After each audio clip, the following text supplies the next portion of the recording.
قادرة افتكر حياتي قبل الدبل كلانزنج كانت عاملة ازاي بجد.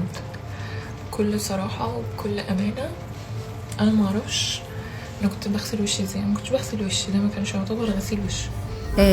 هنا الكلام على الدبل كلينسنج، او ان انا دي طريقه في تنظيف الوش عموما. بعد ما بنرجع مثلا من بره حطينا صن بلوك، حطينا ميك اب كمان بالذات، حطينا الاثنين فوق بعض، الكلينسر لوحده او الغسيل لوحده فعلا ما بيبقاش كافي. الدبل كلينسنج الفكره كلها بتعتمد على ايه؟ ان انا بستعمل في الاول حاجه زي الكلينسنج بالم او الكلينسنج اويل او المايسيلر ووتر. المهم ان انا هستخدمها عشان انظف في الاول اي برودكتس او منتجات موجوده على وشي، وبعد كده بستخدم الغسول نفسه. بشيل هنا بقى خلاص اي بواقي موجوده من الحاجات اللي انا نظفتها بتتشال، واستفيد بقى من المواد الفعاله اللي موجوده في الغسول او الكلينسر بتاعي حسب نوع بشرتي. طبعا بتبقى فيه مركبات معينه انا عايزه استفيد منها. فالطريقه دي فعلا لطيفه جدا ومفيده وكويسه في تنظيف وشنا، لدرجه كمان ان احنا لو فعلا نوع بشرتنا مش الاويلي قوي او اللي هي بتكون دايما البلاك هيدز، الطريقه زي دي هتغنينا خالص او تخلينا ما نفكرش اصلا